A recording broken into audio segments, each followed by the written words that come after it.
Welcome to the Better Things Ahead podcast. My name is Matt. I'm the executive and discipleship pastor here at Ridgecrest, and this is a podcast where we take a look at the various journeys in life that we go on. I'm joined with our senior pastor, Michael Estes. Good to be here. As well as our special guest this week, Julian Harmon. Good to be here. Very special guest. Yep, great the to best have you. guest. Yep. That's right. And so this week, this is technically your second appearance.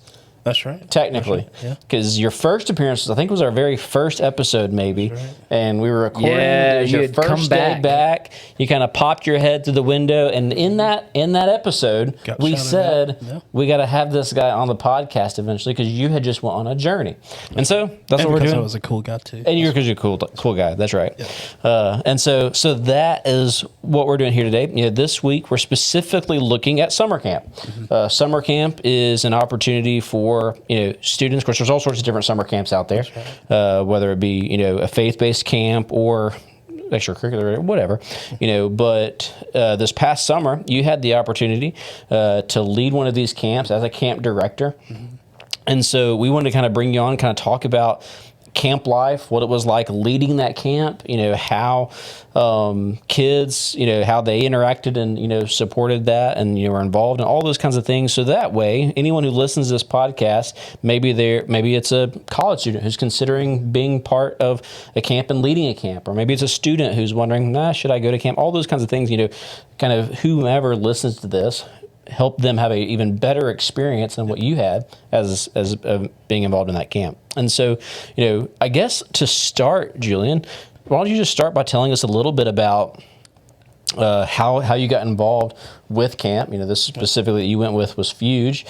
So like your experience with FUGE, how you got involved, and what interested you about being involved in that role. Yeah. So I went to FUGE 2 summers as a student. My first summer going, I was like, I want to do this. I could see myself doing this. How old were you at this point? Probably 9th grade. So Okay. around Yeah, 9th young. grade. Yeah. It's a really awesome experience. And so I was like really eager to graduate, and so I can apply and so I could hear back. So that's how I got involved and just really step of faith and stepping out. My first time actually staffing was in 2021. So that was a really cool journey, how the Lord just orchestrated things to make that happen. What was your first role as a staffer at a camp? So my first role as a staffer was a mission track leader, and that just involves, so you got 2 sides of camp. You got the rec side, the centrifuge side, and you got the missions aspect of camp. And so mine was mission FUGE. We went out in the area of Jackson, Tennessee, just to go serve Boys and Girls Club, PCY. And so my main role was PCY. And so what that stands for is Peyton Construction and Yard Work. So Okay. really hands-on, but it was just a cool experience. Yeah. So as a camper or staffer, what are some of the things that you enjoy most about camp? Like, what are some of the things that really just stand out and get you most excited about that camp journey? Seeing students worship, seeing a lot of different churches, not necessarily maybe Baptist, but it was just a lot of denominations represented.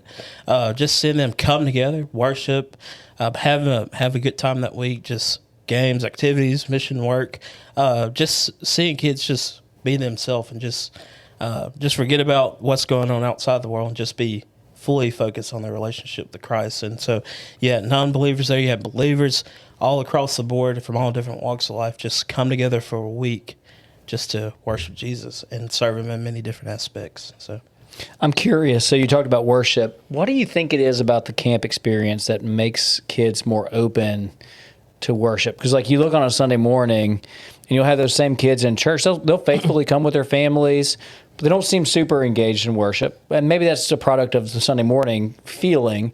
But like, what is it about camp that do you think that like turns those kids on to worship? I think it's just they have a lot of students that are walking through that same phase of life, and the same people with the same mindset. We're going to worship Jesus, and it kind of gets away from just traditions of how churches get in the order of service and get in the rhythm.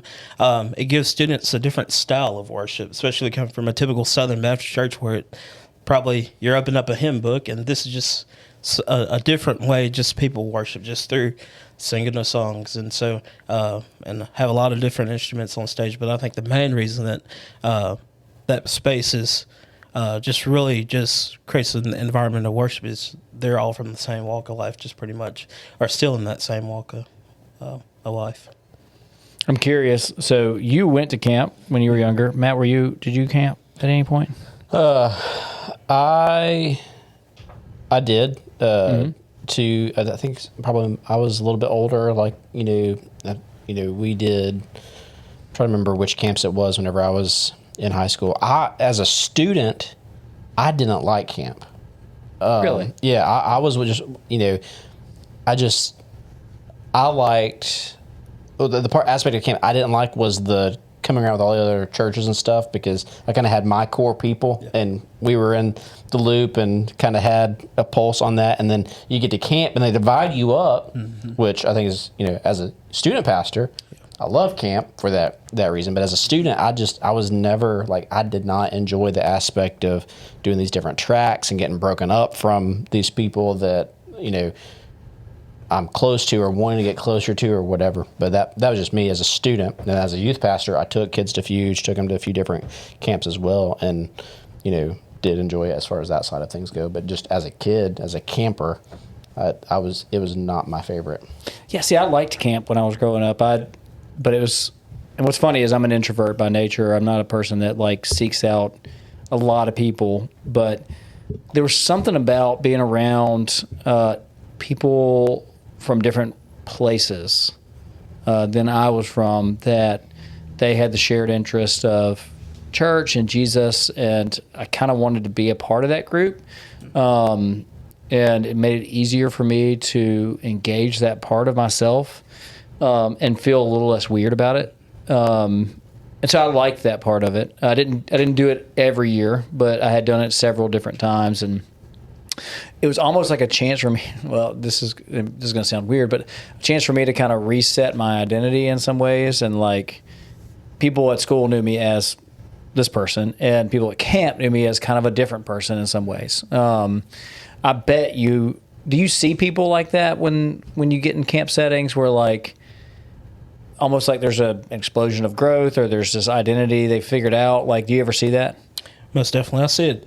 You see it, also see it spiritually too, but especially being just a Bible study leader, mission track leader, whatever it may be, you have a new group of students every week. And so you have kids that are super shy. They won't say anything that first day. The group is, like you said, just many different churches represented in that one Bible study group. What's cool to see as the week goes on, and as you're growing together, you're doing life together, it's cool just to see those kids open up. And some kids come to camp really closed off, man, I don't want to be here. Then you have some kids man, I'm excited. This is my fifth, sixth, seventh year coming, and they're just super excited. So you have kids on both sides of it. By the end of the week, that group that you've had have become a family. Yeah. And what's cool to see at the end of the week, that especially that closing day, you're gathering for that last Bible study, is them just get up, exchange numbers, Snapchats, whatever it may be, and so they continue that community even after that week of camp. Maybe that was my problem. Whenever I was in camp, if you were going to connect with someone outside of camp, you were writing letters, and no way I was going to do that. I'm not writing a letter to anybody. That's too much trouble. Cause, we didn't. We didn't have Snapchat or texting at all. I'm ancient, so we had to pick up a landline and call somebody, or you could. We did have the start of the AOL chat room. That's right. That was safe. Yeah. But yeah, we didn't have any of that whenever I was coming up. So that was, I think, another part of it that made it maybe easier to branch out and be different in camp, was when I was younger, was the fact that I knew that I probably wasn't going to see a lot of these people again. And so there was less relationship capital on the line, I guess, or whatever. Anyways, it's just an interesting phenomenon that is different now, for sure, because you can give somebody your Snap, whatever that means. I know what it means, but I don't communicate via Snap, so I'm just old.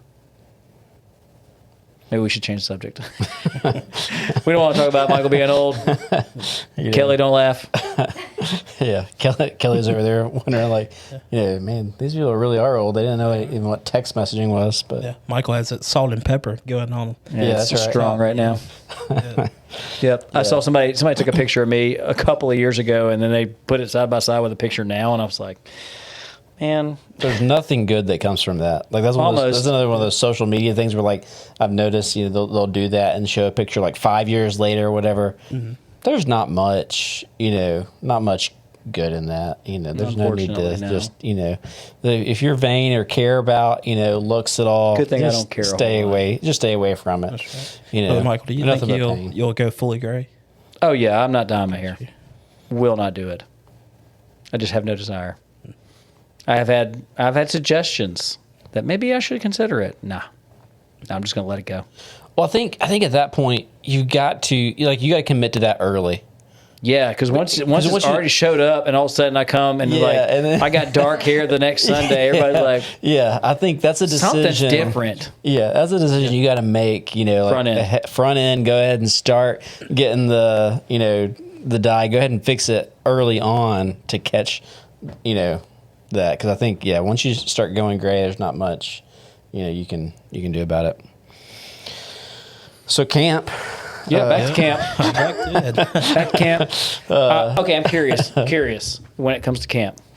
Do you have like a really great, like, I'll never forget this moment at camp? It can be funny, it can be serious, it can be both. Like, whatever, do you have one of those moments? I mean, I think all of us can think of a camp story that, like, I'll just never forget that moment. That's right. Man, I have too many. I have to process through them. I think spiritually my favorite moment of camp was just seeing students flood the altar. This was my, fourth summer working camp and at Carson Newman. And at the end of worship, I think it was night 3, where students were just the Holy Spirit was moving. And even after the worship service, churches got dismissed to church group time. There were several students that stayed back and just were just on their knees before the Lord. Some were laying flat down at the altar and just surrendering all the things to the Lord. And so that was just really cool just to witness, and also just seeing just fellow believers just going up to just people they probably haven't even met, because a lot of people are at camp, it's rarely that you get around meeting every single person, but just seeing people just pour around those people and just start to just praying for them. And so that was a very cool moment that will always be a core memory for me from camp. But on a more kind of a funnier side, I think one of my favorite memories is just seeing people just really get out of their comfort zone through silent disco, where you see the really shy kid. That really shy kid just kind of like, who are you? And they're just really just in their environment thriving, and also just hearing people sing and realizing they can't sing. It's just a lot of bad singing going on in silent disco. Yeah, so for those who don't know what silent disco is, because there may be a contingency of our podcast listeners who don't know what silent disco is. It's what you do in a silent disco is you put on a set of headphones, and there's music that you can hear, but nobody else can hear it. Mm-hmm. And so you're dancing, you're singing, and like it's just dead air around you. And so people are just kind of seeing you do your thing, even though there's nothing going on outside of those headphones. Right. And so I want you just to kind of think about the visual of like a dance song going on. You can't hear it. Only that person who has the headphones on, and they're getting down. Mm-hmm. That's what Julian's talking about right now. We had one of those here pretty recently. I'm curious to hear, how did you move through the process of being a camper, then a staffer, then a camp director? What did that process look like? Like, how did you move from one stage to the other?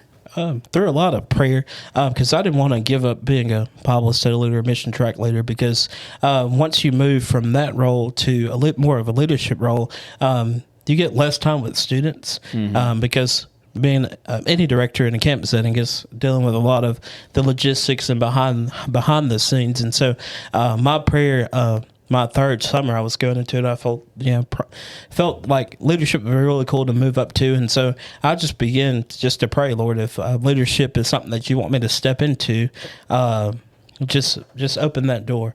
And it's something that was really hard to give up, because you go from spending the majority of the day with students to spending a lot of time on the leadership side with adults. It's like students are way cooler.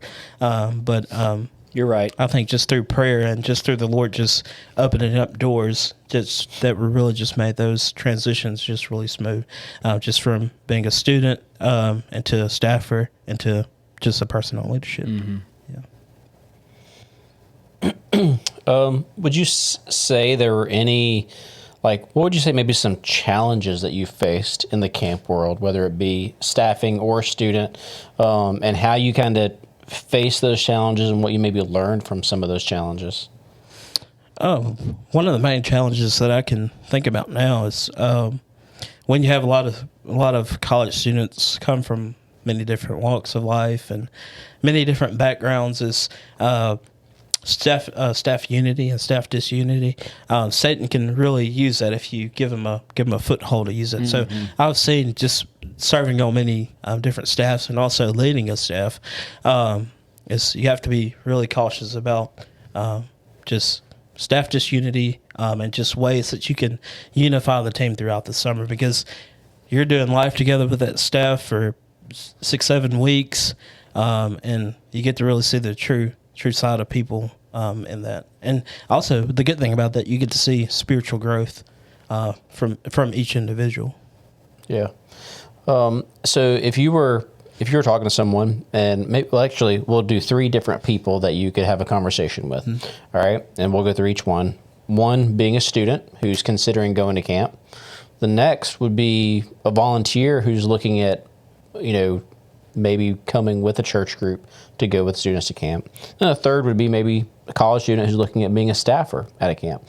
What would you say to each one of those people, to maybe drawing from the experiences that you've had, that you would give them some advice saying, hey, if you're a student, here's how you should prepare. Here are some things that I think would be crucial for you to get ready for camp. Or here, volunteer, here's why you should go with your church group to take these students to camp. Or if you're a college student, here's why you should, get involved in staffing, and here's how you can really prepare for that. So we'll kind of go through each one of those just to kind of speak some advice to help prepare that person for that journey. So let's start with a student. If you're talking to a student and they're saying, I'm not sure if the camp thing is for me, I'm thinking about going, and they finally say, yeah, they're going to go. What would you tell them? Here's how to prepare to get the most out of camp. Oh, just be open. I think that's a big one. And just be willing to get out of your comfort zone a little bit, because camp requires you to get out of your comfort zone. The staffers going to be hyped. They're going to be excited to see you, and they're going to push you to get out of your comfort zone, whether that's, yelling inside the circle, doing a rec rally, or whether that's in Bible study, reading scripture, or answering questions. Being willing to get out of your comfort zone and just explore new things. Yeah, that's good. Okay, so what about a volunteer? Maybe we got a parent or just another church member who's saying, I think I'm going to go with the students and they go to camp this summer. How would you tell them to prepare for that trip? One would just start praying for the students, and just start praying for revival to happen within yourself, because camp is designed, especially FUGE Camps, is designed for the students and for the adult leaders to be poured into. I've seen many adults grow just from that week, just by being a part of the youth and building those relationships, because those relationships, especially from the volunteering that week with the youth group, that continues after that week, because students really get to see you that whole week, just really love on them and serve them well. They're like, man, this is a cool person to hang out with, but also this is a cool person to do life with. And so it's just been really unique just to hear about some of those stories, of volunteers just getting really plugged in with the youth group after camp. And just is so impactful of just approaching that from a volunteer perspective, just being in prayer and just being willing just to love on the students that week. Yeah, and I mentioned as a student, I was not a camp guy. Part of it was probably because I wasn't willing to let my guard down. Like, I was too cool for school. Yeah, and so that was probably part of why I just wasn't into the camp thing. But then I went as a volunteer. It was actually at a kids camp. And as a volunteer, that's where I discovered God's call into ministry for my life. And so even though you had this camp pastor speaking to 8-year-olds, it spoke to me and helped me realize how, I could take that step in ministry. And so, as a volunteer, I think it's a tremendous opportunity. While, you're going to help support these kids, provide this opportunity for them, don't go into it thinking that it's just for them, but to your point, kind of open yourself up and be ready to receive the Spirit there. Because, even if he's talking to a 14-year-old, there's stuff that we can hear and gain from that as well. I will also add this for all of them, just the student, volunteer, and potentially looking at being a staffer. For all three of those, be willing to be exhausted. Be willing to be exhausted for the gospel, because camp is exhausting, just schedule wise. It's really demanding, and all that. But don't let that keep you from going. You'll get to really experience, like, students really are really on fire for the Lord, and they're really seeking just opportunities that they can just be united and worship on the Lord, and just regardless of whatever it may be, taxing on the body, whatever it may be. But those moments at the end of the day where you get to just spend time and worship together, those are really impactful just for everybody. Yeah. So we've talked about a student, we talked about a volunteer. Now let's talk about a college student who's considering being a staffer. Maybe they're going to do a FUGE camp or whatever. They're going to be on staff. What are some things, you've been a staff person, you've been a leader of staff at a camp. What are some things you would say, hey, here's how you really need to prepare, and some things to make the most out of it to get you ready? I know my answer has started off with just prayer first. So you always want to be prayerful in the situation, especially camp. Camp is not designed for everybody, but I believe that everybody should give it a try at least once, because camp is life-changing. It's life-changing for just all three, the student, volunteer, and the staffer, because as a staffer, you'll be doing a lot of pouring out. You'll be doing a lot of ministering to people, walking alongside people, walking alongside of students, and you'll get to just be a really vocal part in that student's life, and just really just point them in the right direction. So just being just by considering being a staffer, just pray, then take a step of faith and apply, and just see where the Lord takes it, because you'll never know until you just take a step of faith, and say, Lord, here am I. Lord, if this is an opportunity that you want me to walk through, open the door. And Lord will either open that door, or he'll close it, or he'll keep it closed. So, just be always prayed up, be willing to take that first step, and submitting that application, and just seeing where the Lord takes it from there. Yeah. That sounds good. Was there anything else you wanted to ask, or did you have anything else you wanted to share specifically about camp? Any other funny stories, unique things that, you want to share? No, sir. Okay.